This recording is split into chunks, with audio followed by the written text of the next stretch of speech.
Nah, itu ceritain dulu gimana bro? Keluarga lu tuh gimana sih? Itu cuma teori doang apa gimana ceritanya?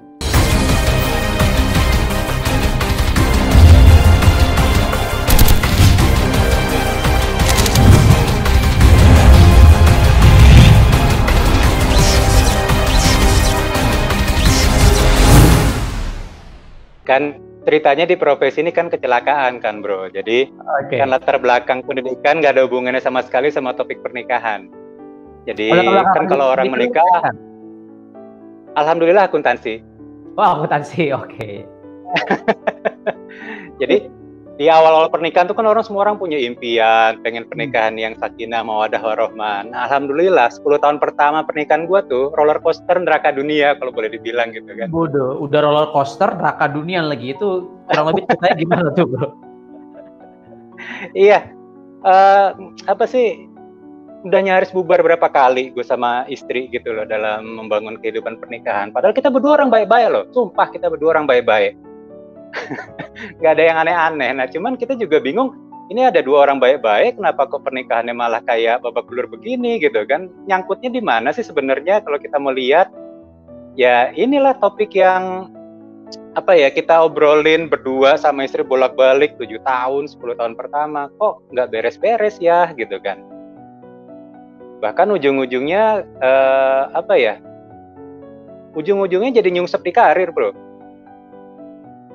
Kan dulu gue ngantor juga kan, jadi dulu lumayan lah, cukup cepet lah naik karir di kantor. Begitu pernikahannya bermasalah, iya nyungsep langsung dengan cepat gitu kan. Nah karena ada tantangan di pernikahan, terus akhirnya berusaha otodidak cari ilmunya, belajar, baca buku, ikut pelatihan, terus mentoring sama orang. Alhamdulillah bisa mulai pelan-pelan, mulai kelihatan ada perbaikan. Nah habis dari situ baru mulai ada yang ngejorokin. Jadi awalnya kan kayak gini nih, ngobrol-ngobrol gitu kan sama teman, nongkrong di kafe, ngobrol terus. Bentar bro, jadi sebenarnya memang pengalaman lu tuh rumah tangga cekcok berantakan plus karir jadi lu bilang turun itu sebenarnya relevansinya gimana sih? Iya, kan ada orang yang benar-benar bisa memisahkan antara karir sendiri, rumah sendiri gitu loh. Jadi antara pikiran sama hati benar-benar totally separated. Nah, gue tuh termasuk yang nggak kayak gitu. Ini sama ininya connect. Begitu ininya terganggu, ini terganggu gitu loh. Karena dari dulu goal gue, dream gue ternyata bukan jadi kayak Elon Musk yang Tesla gitu kan. Goal gue tuh sederhana dari dulu, pengen punya keluarga yang harmonis. Aneh ya goalnya ya. Ya sama Allah ternyata be careful of what you wish for gitu kan. Nah disuruh beneran lo mau, diuji-kajik dulu gitu kan. Kalau gue pengennya jadi Elon Musk, makanya gue miliaran utang gitu ya. Oke, terus akhirnya lu ngobrol-ngobrol, selalu jadi, sadar. Terus kan alhamdulillah sama istri bolak-balik nambah ilmu, terus juga baca buku, ikut training, pokoknya segala macam yang bisa dilakukan kita lakukan. Dan antara teori sama praktek seringkali kan tidak seindah yang dibayangkan, bener nggak? Wah dapat ilmu, praktek, loh kok gini ya? Loh kok gitu ya gitu? Tidak seheboh yang kelihatan kalau kita baca buku atau kita ikut pelatihan gitu kan?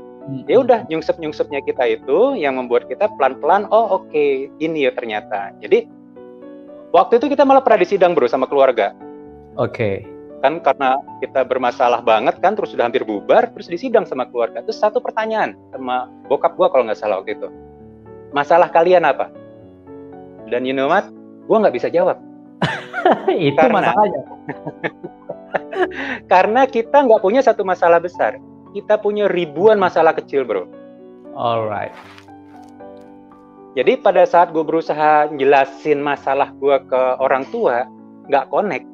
Karena di mata mereka, yang beginian aja jadi masalah. Halal. Lu lebay amat sih, hello. Lu lebay amat sih, kita menikah udah segini, orang lain menikah juga nggak kayak lo banget, sok-sok idealis banget. Nah bingung jawabnya gitu loh. Karena apa ya, kebetulan saat awal mulai menikah, gue tuh sama istri sudah ngeset sebuah konsep. Kita pengen membangun kehidupan pernikahannya kayak gini, nggak mau yang kayak gini, seperti yang kebanyakan orang bangun gitu loh bro. Nah cuman ini terdengar cukup aneh mungkin buat sebagian orang keluarga. neko-neko amat sih, ya udah jalanin aja, kenapa sih? Nah itu yang kita menolak untuk melakukan itu, cuman sekedar ngejalanin doang. Kita bener-bener pengen ngebangun bro, kurang lebih kayak gitu sih kali. Oke, dan agak masuk ke topik judul. Kalau lo lihat sekarang kan COVID nih ya, orang working from home. Kayaknya kalau saya lihat nih banyak orang yang baik-baik aja karena jarang ketemu sama pasangannya selama ini. Terus juga mungkin ngantor itu adalah bentuk dari pelarian gitu ya, dari kebosanan di rumah ngelihat bini atau ngelihat laki yang mengesalkan. Terus begitu sekarang working from home, itu kayaknya bisa banyak friksi muncul. Itu kalau lo lihat dari klien-klien lo gitu, itu justru karena kalau gue lihat kan di Cina justru katanya tingkat perceraian naik nih gara-gara lockdown gitu ya, gara-gara working from home. Nah kalau di Indonesia nih gimana kelihatannya? Iya, kemarin gue juga sempat Google dikit lah, dan ternyata bukan cuma di luar negeri, kita pun ngalamin banget, ya. Bahkan bukan cuma tingkat perceraian, KDRT meningkat. Oh, oke. Jadi di kota di Jakarta, Bandung, sama Jogja itu sudah ada penelitian itu meningkat cukup besar gitu loh.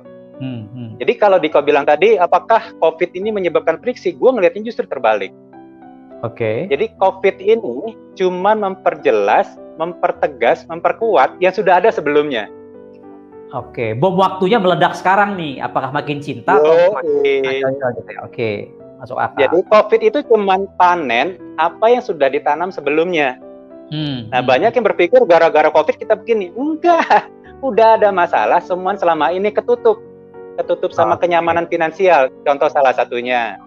Ini mungkin menarik buat kita bahas nih bro, bahwa banyak orang sebenarnya punya masalah besar, tapi mereka tertutup oleh kenyamanan finansial.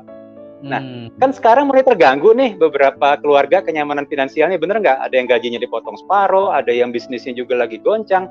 Nih, begitu kenyamanannya dicabut, kelihatan udah masalahnya. Jadi sebenarnya bukannya dari dulu aman, ketutup doang sama kenyamanan finansial. Nah, yang berikutnya juga lagi ada yang namanya kayak apa sih, remote couple. Nah, kan ajaib nggak nih ada remote couple gitu kan? LDR maksudnya. Jadi, gimana? Kagak. Sekarang kalau kita tanya, bagi mereka yang berkeluarga dan salah satunya atau dua-duanya bekerja, sehari benar-benar berinteraksi sama pasangan itu berapa lama? Kalau boleh jujur. Pagi berapa lama? Aduh, gue di rumah melulu sih ya dari dulu ya. Ya. Orang normal, bukan lo, orang normal.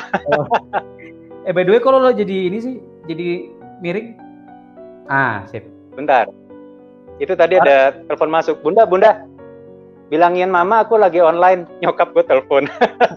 Masuk ke nomor telepon. Atau mau diangkat dulu nggak apa-apa? Nggak usah, nanti biar bini gue yang ngambil. Sampai mana tadi jadi lupa? Berapa lama orang bekerja ketemu? Oh iya, berapa lama? Orang normal, orang kantoran. Orang normal pagi anggap sejam, pulang ya sejam 2 jam lah udah tidur lagi kan, katakan pulangnya malam gitu. 3 jam deh. Itu ketemu fisik, yang gue tanyakan interaksi. Oh. Interaksi, maksudnya kalau lewat WhatsAppan gitu termasuk interaksi? Enggak, ya interaksi beneran kalau lagi di rumah. Ya. Bener-bener interaksi. 5 menit dipotong lah. Makan. 5 menit lah. Itu pun lebih ke tadi pertanyaan, tadi makannya enak nggak, sarapannya enak nggak, gitu doang pertanyaannya, bener nggak? Bukan sih, itu udah heboh dulu kan. Itu cuma 5 menit, cuma minta jatah kayaknya gitu kan. Ya, jadi kebayang nggak, beranggaplah jangan 5 menit, lo kejem banget. Anggaplah setengah jam pagi, setengah jam, oke? Pulang, berapa lama bener-bener ketemu dan berinteraksi dengan pasangan? Bersih. Di luar megang remote TV, di luar pegang HP, di luar mandi, di luar leye-leye baca berita-berita di HP, terus main sama anak. Ayo, bersihnya interaksi sama pasangan berapa lama? Setengah jam juga deh. Oke, setengah jam. Jadi total sehari kita ketemu 1 jam interaksi sama pasangan. Ya. Dan itu berjalan aman, damai, sentosa selama ini. Kenapa? Cuman 1 jam cuy beneran berinteraksi. Sekarang 24 jam lihat-lihatan. Welcome to the jungle. Iya. Kelihatan tuh semua belang-belangnya. Nah, itu dia. Kalau dulu kan masih bisa ngeles. Kalau lagi bete, ya kagak dijawab WhatsApp atau pura-pura lagi meeting atau lagi apa kan bisa, bener nggak? Ada melarikan dirinya, ada flight apa sih? Flight mode-nya dari dia, bener nggak? Tapi di rumah mau flight mana? Mau ke kafe, digebrak-gebrak polisi ntar sama satpam kita, bener nggak? Nggak bisa kemana-mana kita.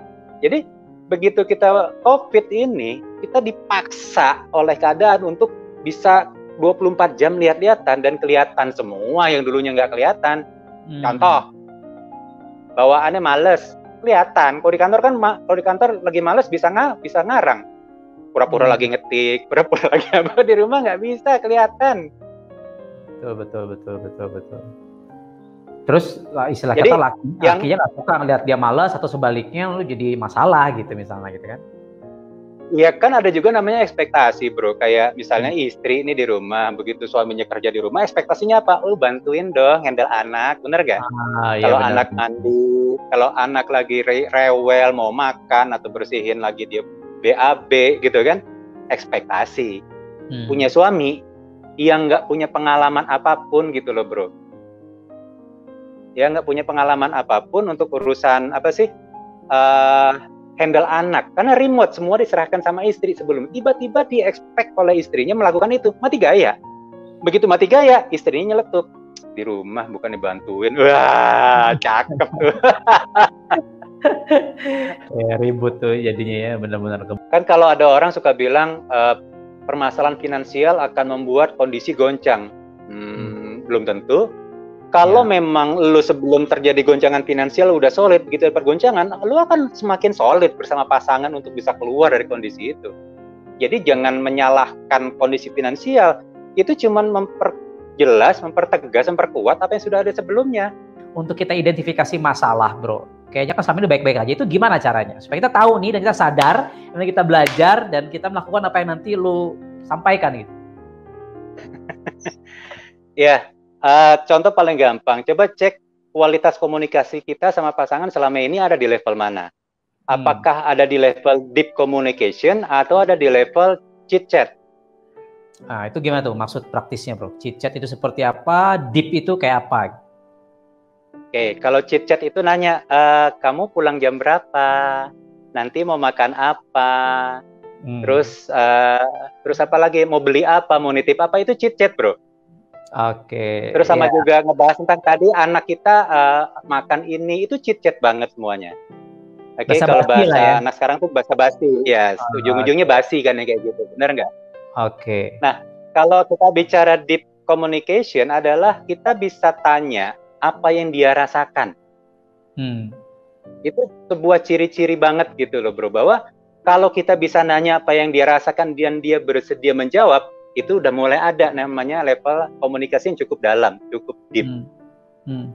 Coba cek terakhir kali kita bisa nanya dan dapat respon. Kan sering kali bro, ya gue udah sering nanya tapi nggak direspon. Iya, kagak komunikasi namanya.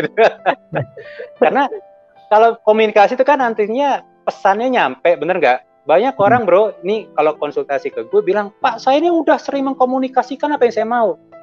Terus gue tanya, yang dilakukan itu ngomongin atau mengkomunikasikan, kan itu dua hal yang berbeda. Kalau cuma sekedar ngomong tapi yang di sana nggak paham, yang di sana nggak bakal komunikasi terbangun. Jadi kalau kita tanya indikator paling sederhana, cek level komunikasi kita ada di level mana saat ini. Dan harus berani jujur, jangan denial. Oh kita baik-baik saja, buktinya apa? Buktinya kita jalan-jalan. Oke, cek kalau lagi jalan-jalan yang dibahas apaan. Kalau lagi misalnya nginep berdua, yang dibahas apaan? Kalau selama perjalanan dibahas selalu topik yang permukaan semua, ya disitulah level komunikasi kita saat ini gitu loh. Tapi kalau saat kita lagi duduk berdua sama pasangan, lagi berinteraksi, kita bisa tanya apa sih ketakutannya dia, apa sih kekhawatirannya dia, apa sih impiannya dia. Nah itu udah masuk salah satu ciri-ciri komunikasi udah semakin dalam bro. Terima kasih Anda telah menonton video ini dan semoga Anda semua mendapatkan manfaat yang banyak dari apa yang sudah saya bahas.